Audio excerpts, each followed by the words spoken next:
Welcome. Today, as the title said, we will be talking a little bit about metals and conductors and what their optical and electrical properties are in terms of a classical picture. So before we go into the quantum mechanical view of these materials, we will talk a little bit about what we used to think before we had quantum mechanics. Okay, so let's get into the topic now. And one of the things that I want you to realize, if we have over here, we have the periodic table of the elements. And I removed the names. Actually, this image was taken from Wikipedia. It's a free image. Basically, if you start looking into how many of these elements, when they are found in materials, in particular in single element materials, so just carbon or just hydrogen or just mercury or copper or whatever, how many of them actually form metals? And it's surprisingly large, the number of materials that actually form metals. It's all of these, more or less, all of these part of the periodic table, these are all metals. And that's actually surprising. Over two-thirds of the elements in the periodic table actually form metals. Only a few, like hydrogen, for example, here, and noble gases there, and just these few over here are non-metals. And this is, well, not just surprising, but also very interesting. And it has to do with how electrons pile up and form within the atomic structure and then eventually into a solid material. Okay, before we go into the details of levels and organizing atoms and electrons in atoms and so on, which is really the quantum mechanical point of view, I want to go into the classical way of seeing it. And for these, we have what we call the Drude model. Drude model. So before we had quantum mechanics, the view of material is basically that, or a metal in particular, is just formed of a bunch of positively charged nuclei, even accounting for the presence of atoms. So we had all these heavy, immobile, positively charged lattice centers or protons or nuclei of the lattice, and then all the space in between them, in metals at least, was filled with this, so to speak, gas of free electrons. So all the space in between all these nuclei was more or less like a continuous gas of a negatively charged thing, which in the end we know are electrons, so they are particles. Okay, so at some point the notion of having particles and statistically, from the statistical mechanics point of view, treating them just like a statistical mechanical treatment of a gas. So it's just a bunch of particles with a statistical distribution of velocities and so on, and a temperature and all these things. And that's more or less the idea that was taken by Drude. So treating electrons in the material like the components of a gas. And in the Drude model, there are actually a few conditions or a few assumptions that are made. One of them is that electrons don't interact with each other, so they don't crash or electromagnetically or in any other way interact with each other. So electrons are free to move and they don't see each other. They do interact with the lattice centers, and they interact statistically again at a given period or at a given time, which we call tau. So every tau seconds or every tau amount of time, there is a crash or collision from one of the electrons moving in this gas with one of the lattice centers. And basically that is the picture that was taken by Drude. And when we try to model or understand the motion of the electrons in these lattice or in this series of in between all these nuclei with these conditions, what we can do is we just write the motion equation for the electrons. And the motion, I mean, let's imagine you have an electron there which is more or less essentially free to move except for collisions every now and then with the lattice. And we can write the motion equation for this electron. So that will be m times the acceleration, so the mass times the acceleration, which we can write as a derivative of v with respect to the time. That will be equal to the forces, and I will put it in this way. So minus m tau to the minus 1 times v. So that's the dragging force that is imposed in average over all the electrons due to the crashes with the lattice centers. So it's basically just a force that goes in the opposite direction of the velocity. So every now and then electrons crash and just bounce back and feel the force in the backwards direction. And statistically speaking, it's given by this term. And it also feels the electric force. So if there is an electric field imposed on the material, an external electric field or whatever, an electromagnetic wave coming in or whatever, you can have also this force on the electron.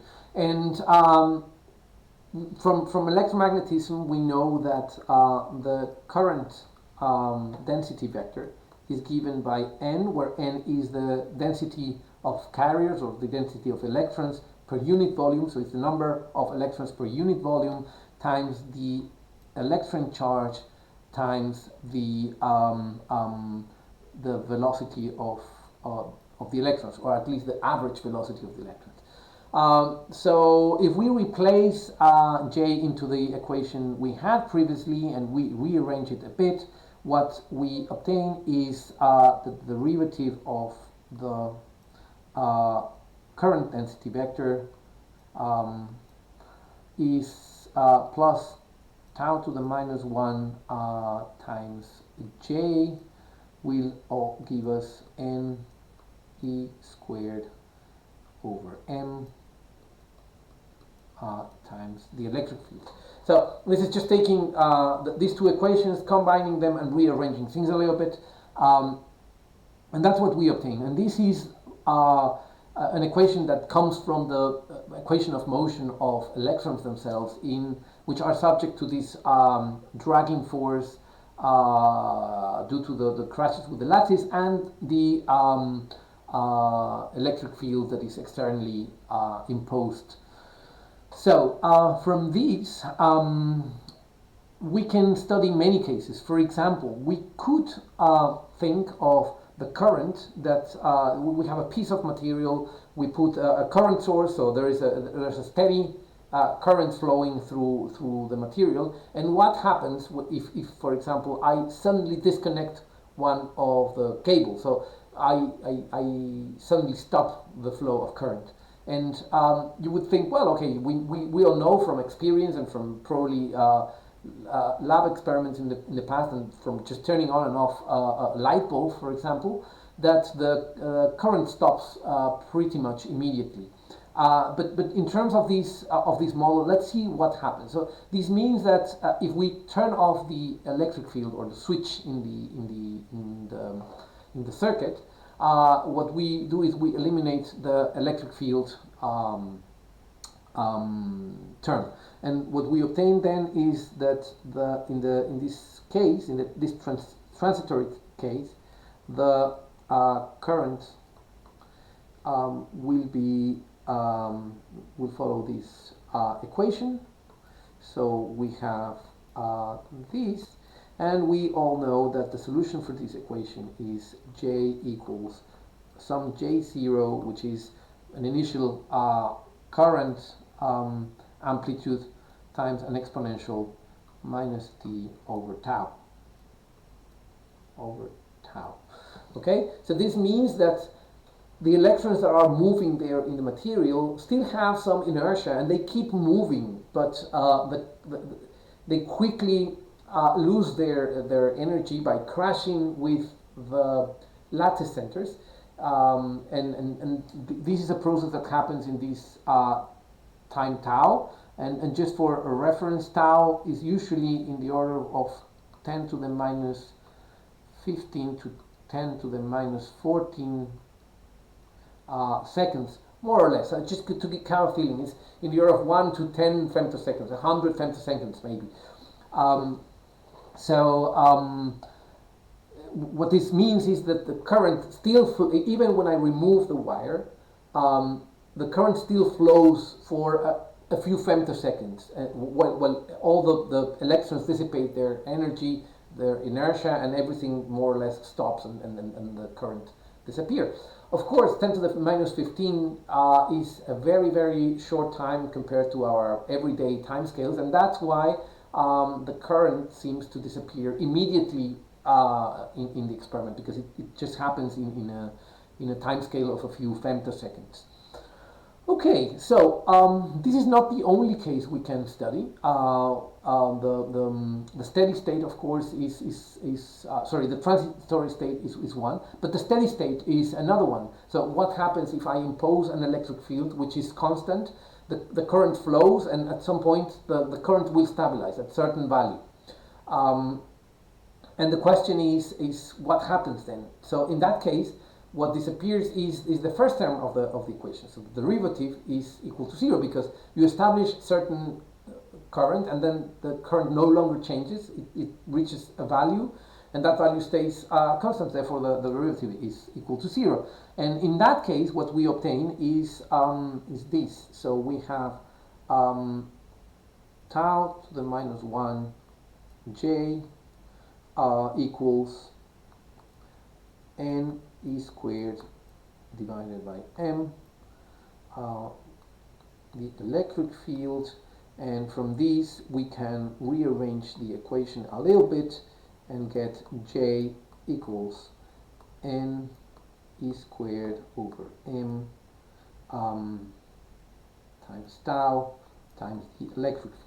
Okay, and from classical electromagnetism again, we know that the current density is given by sigma, the conductivity, times the electric field.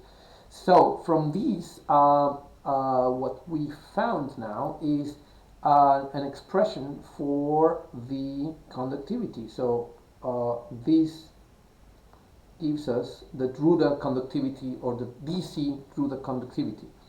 The DC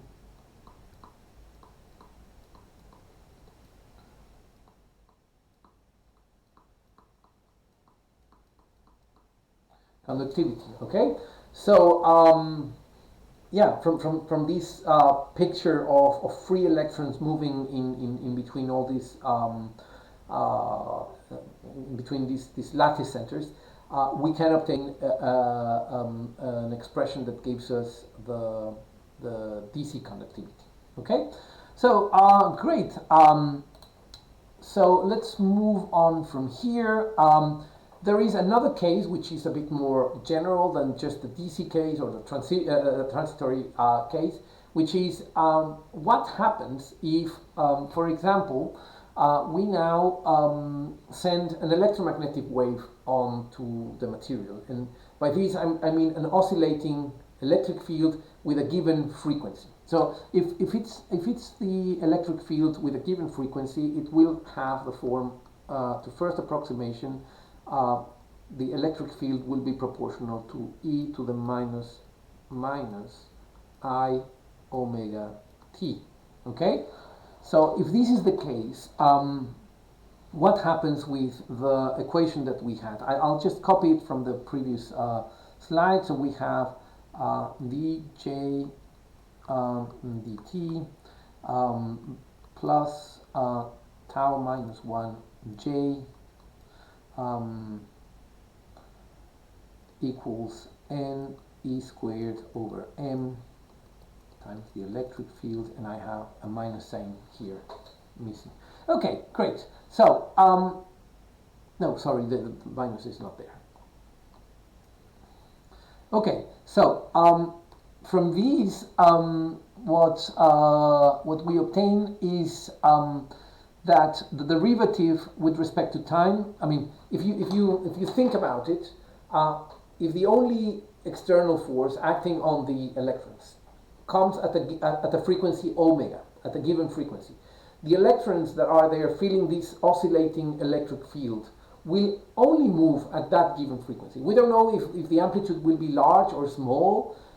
We don't know if they will be moving exactly in phase or not, and these things. But basically, what we know is they will not be moving at a different frequency. They will only be moving, in average, at this frequency. Of course, they will all have particular speeds, but they all cancel out in average, and the only total motion that produces a net current on the material will have to come exactly at the same frequency, because there is no other force that imposes a different frequency. So if that is the case, J will also have an e to the minus I omega t dependence, and this means that the derivative of J will only produce a minus I omega. So in this case, if we put this in the equation, what we obtain is that minus I omega plus tau to the minus 1 j will be equal to n e squared divided by m, the electric field. And from here we get we can rearrange things a little bit in such a way that we obtain the following. The current density will be sigma, the same sigma, the DC sigma that we had in the previous slide, the Drude conductivity, divided by 1 minus I omega tau times the electric field. Okay? So this means that the current is still proportional to this DC conductivity that we had before, but it's now divided by 1 plus I omega tau. This is actually very interesting, because if you realize now, this number, in the case of a current that or an electric field that imposes a current onto a metal, but at a given frequency, it's not a DC case anymore. Now it's a frequency dependent case. So if you impose certain frequency, if you send a sine wave onto the material and an electromagnetic field coming in, or you just drive current through a wire at a given frequency, the conductivity will be two things that are very important. One is it is a complex number. The number I appears there. If you see here, the number I appears here, and the other part is it's not only a complex number, it's also a frequency dependent number. So the conductivity is actually now a function of frequency. And it's a complex function. So we have now this brings a new way of seeing the conductivity. The conductivity is no longer just a real value, but more a complex function. Okay, great. And what happens if we now use this to try to understand how electromagnetic waves interact with metals? So let's use the wave equation, which you can easily derive from the Maxwell's equations. If you take the two curl Maxwell's equations and combine them, just by playing around with them, you can reach the wave equation for the electric field and magnetic field as well. And this is a wave, a generalized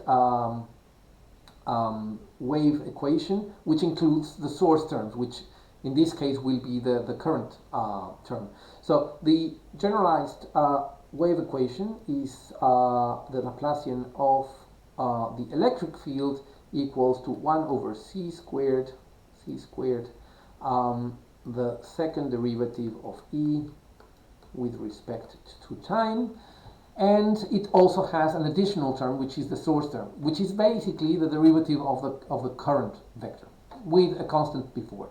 It's just mu zero. So it's mu zero, the derivative of the current density vector.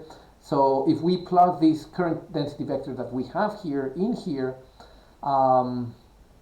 what we obtain is mu zero sigma, where sigma is, again, is the DC conductivity, the DC Drude conductivity divided by 1 minus I omega tau. Okay?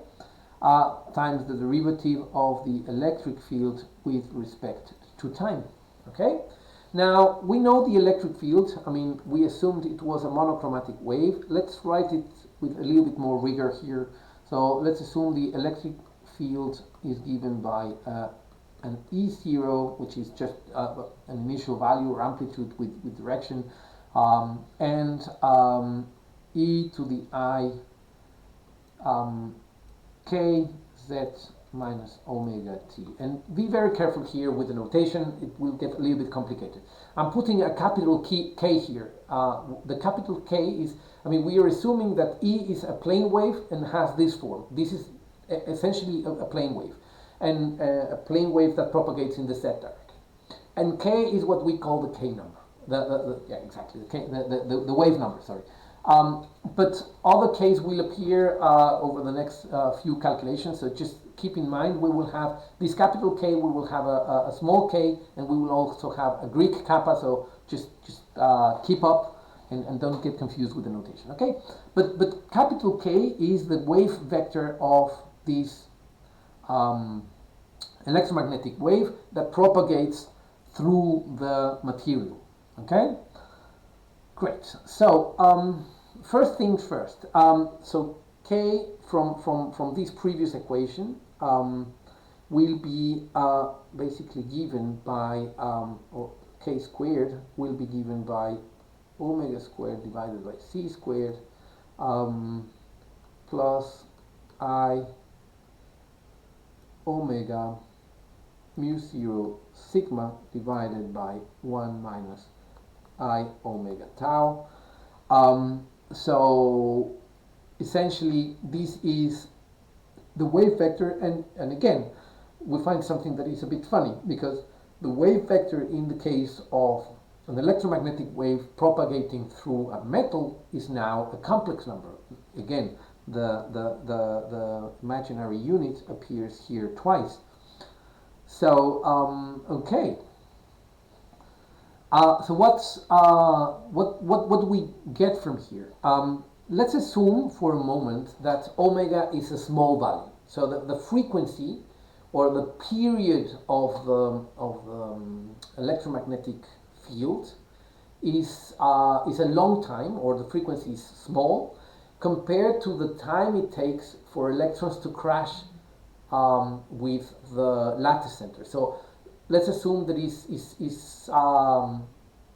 a frequency that is well below 1 petahertz, which corresponds to 1 femtosecond, or a few hundred terahertz, which would correspond to a few tenths of femtoseconds. So in that case, what we obtain is that omega will be small, and this k, again, this is just an approximation in the case of small frequencies, k squared will be equal to I omega mu 0 sigma, which is the case in when this term, this first term here, if omega is much, so if the frequency is much smaller than, or the period corresponding to that frequency is much smaller than tau, then this term here is much smaller than 1, so the denominator there is basically 1, and if this other frequency here is small as well, this term doesn't count either, and all we get is I omega mu 0 sigma. That's the term that dominates. Okay, great. So if, again, this is just an approximation in the case of low frequencies. If this is the case, we can obtain K, this capital K will be equal to the square root of I omega mu 0 sigma. Okay, and in that case, this is also equal to 1 plus I times the square root of omega mu 0. Okay, let me write this down over here. There's not enough space. This will be equal to 1 plus I times the square root of omega mu 0 sigma divided by 2. This is just by taking the square root of I. Okay, great. And so this means that we can separate the real and the imaginary part of this K vector or wave number. So K will now have two parts which are more or less equal, and we can write them as small. So the real part of capital K will be small k plus I alpha. This is just the way to call them. So the real part of K, of capital K, will be small k, and the imaginary part of capital K will be alpha. Okay, great. And in these cases, so this means that at least for frequencies where in the low end, these two parts will be more or less the same. They will have the same amplitude, more or less, and the same dependence on the frequency. Yeah,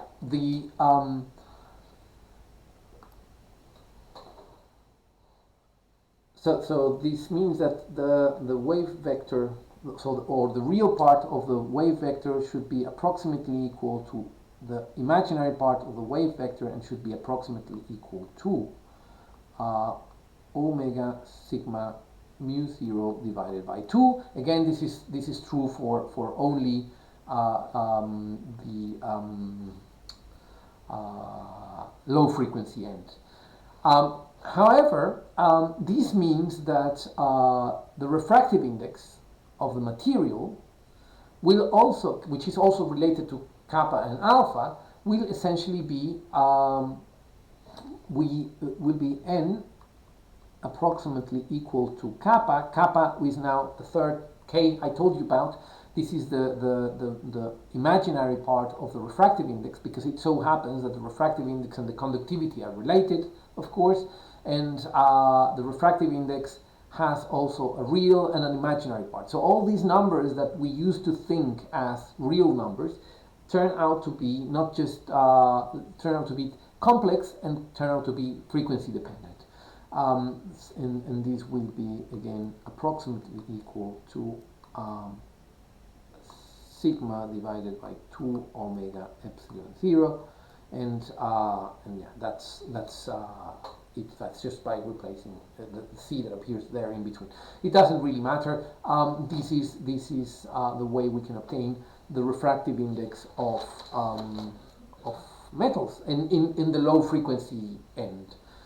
Okay, so from here we can define another number which we call delta equals 1 over alpha, and this 1 over alpha is alpha is basically the absorption coefficient, so it's the attenuation coefficient. So this means that when you have a wave propagating through the metal, the amplitude will decay exponentially with a length scale of the order of delta, or 1 over alpha.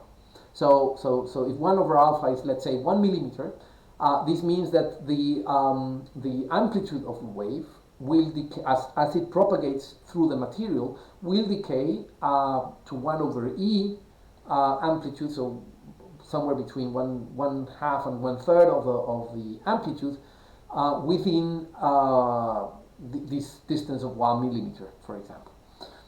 Okay, great. So again, in the low end approximation, this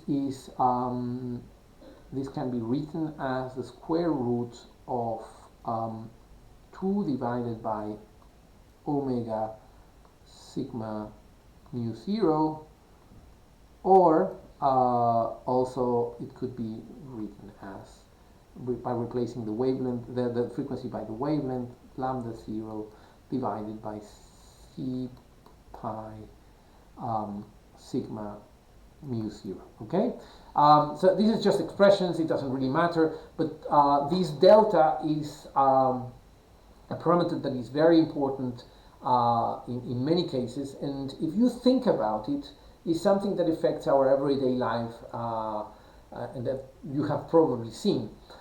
When you see a cable, an electrical cable around, it's usually made of copper or aluminum, mostly of copper, and the wiring in your house, if you think about it, you have these plastic coating, and inside this plastic coating, what you have is a bunch of little wires. So it's not just a rod of metal, but it's actually a bunch of many thin threads made of copper, or whichever metal they're made of. So if you look at the cross section of your wire, of your cable, a cable is not a single wire or a thick rod of metal, it's a bunch of many filaments of material. And the question is, why is that so? And if you think about it in terms of these, this means that an electromagnetic wave that couples into the material, and let's say, for example, a 60 hertz wave or a 50 hertz wave, depending on the country that you're in, the electric service works at 50 or 60 hertz. This is already an electromagnetic wave with a given frequency. And this means that the electric field will not penetrate arbitrarily into the material, and it will not be able to establish a current into the material. So if you think about it, let's say this delta parameter is of the order, let's say, of a millimeter. If we had a thick wire, a thick single wire, so this is all a cross section of metal, let's say 1 centimeter, just for the sake of the argument. This means that the current, it will, as an electromagnetic wave with this given frequency, will only produce current in the first, let's say, millimeter, if delta is 1 millimeter.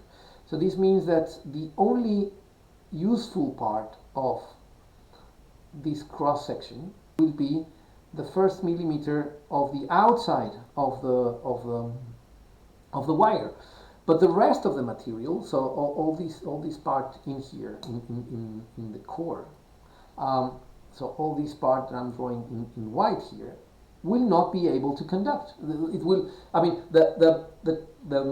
the wave at 60 hertz or 50 hertz or whatever it is, will only produce current on the surface bit, but not in the core.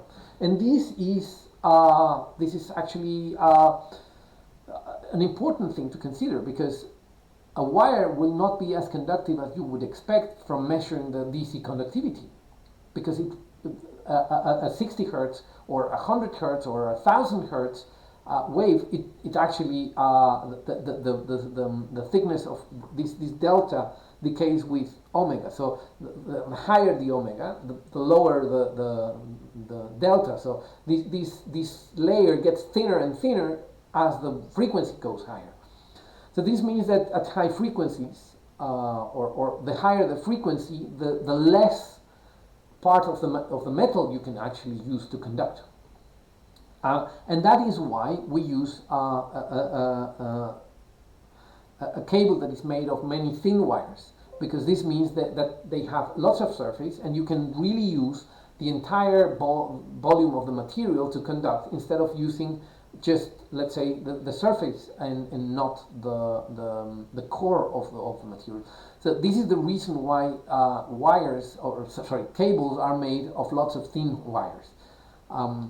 Okay. Apart from that, if we find a general expression for the refractive index, the complex refractive index, what we find is that it will be given by this. Not just in the low frequency end, but in general, it will be given by this. The refractive index squared, the complex refractive index, this is n plus I kappa squared, will be given by 1 minus omega p squared divided by omega squared plus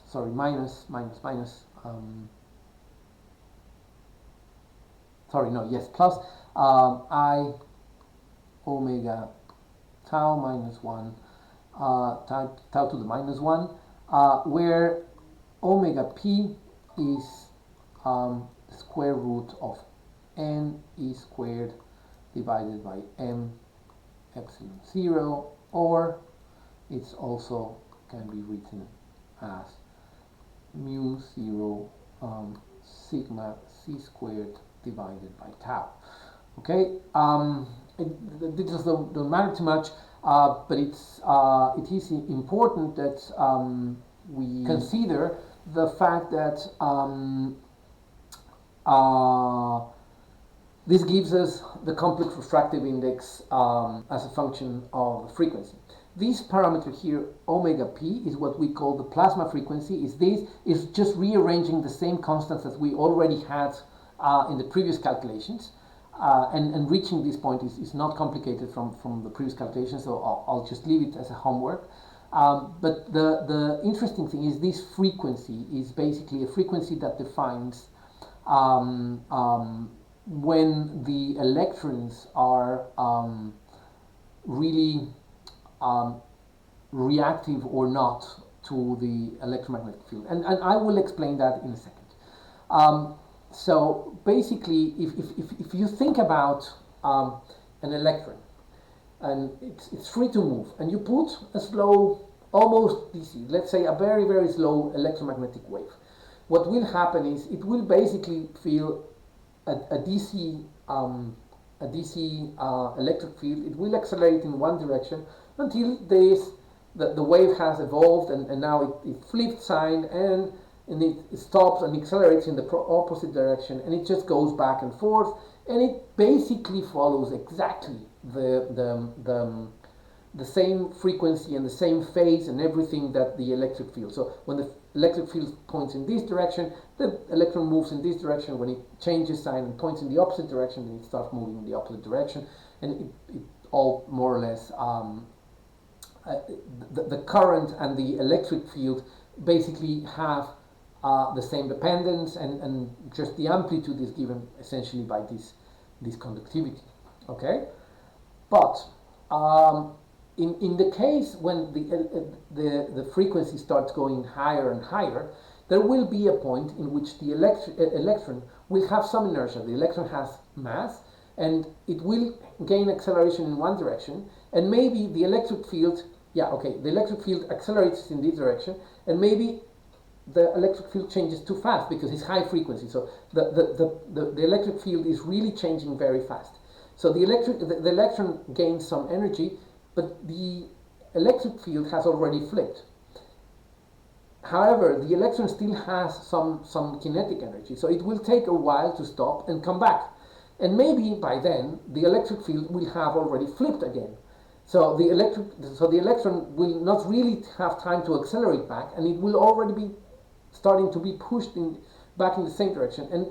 But by the time it gains a little bit of energy, the electric field will have flipped. So in this sense, if the electric field changes too fast, if the frequency is very high, the electron will not be able to keep up with this frequency and will essentially not move. It might just vibrate a little bit or try to move a little bit around its position, but it will really not be able to keep up and move.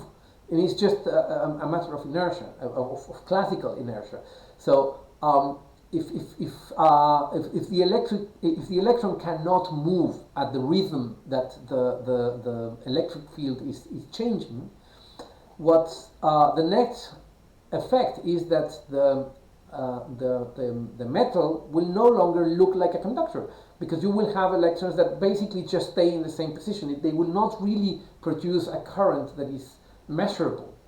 So in that sense, this plasma frequency is the frequency in which this starts happening. It's more or less the frequency in which above the plasma frequency, the material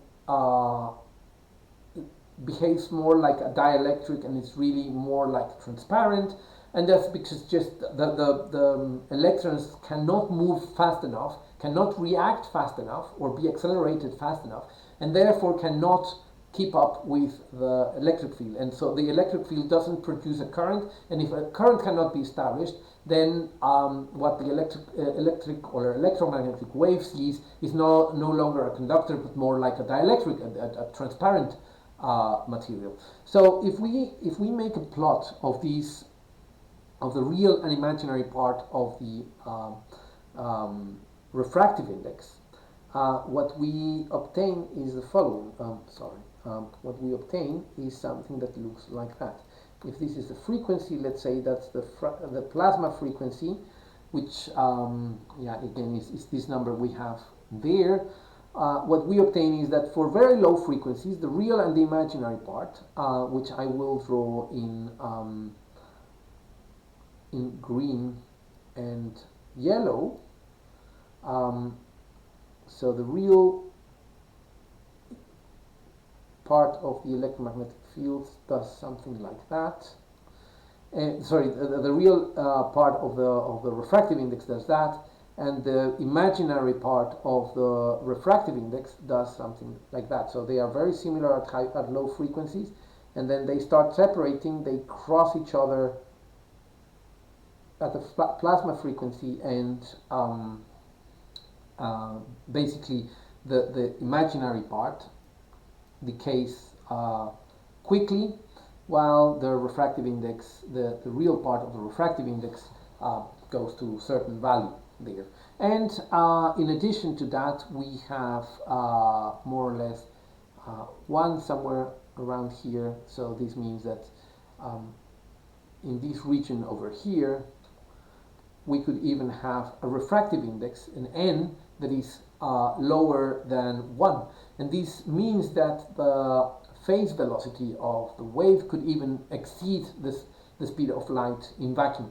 And this does not violate relativity, because in order to violate relativity, you need both the group velocity and the phase velocity to be higher than the speed of light in vacuum, which is not the case here. It's just the phase velocity. But in principle, you can have phase velocities that are higher than the speed of light in vacuum in a metal. And this region where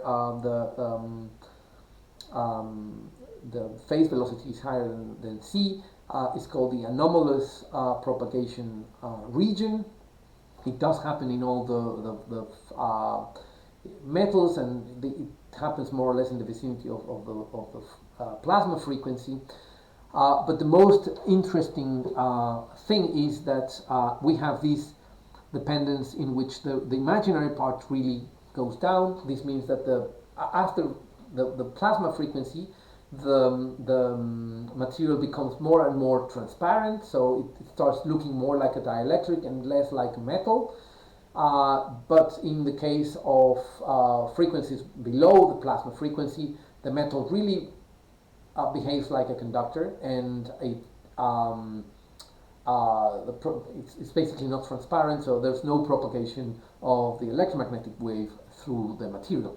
So yeah, I hope this gave you a good feeling of what the view or the picture, the mental picture we had about metals and conductors was, at least from the classical point of view. And in the next lecture, what we will do is we will try to now do the quantum mechanical version of this. So we will do some calculations and work out what happens to electrons that move in a material in the quantum mechanical world. And from there, we will try to understand several concepts that arise, and how these gives properties to different materials. But this classical view is good enough for many purposes, and the plasma frequency and all of that. Those are things that can be measured in various materials, and it's real. I mean, this is the shape, the shape I just showed for the refractive index, for example, and the real and imaginary part of refractive index are the way they look more or less for a good number of materials. So thank you very much for listening, and I hope to see you in the next session. Thank you very much.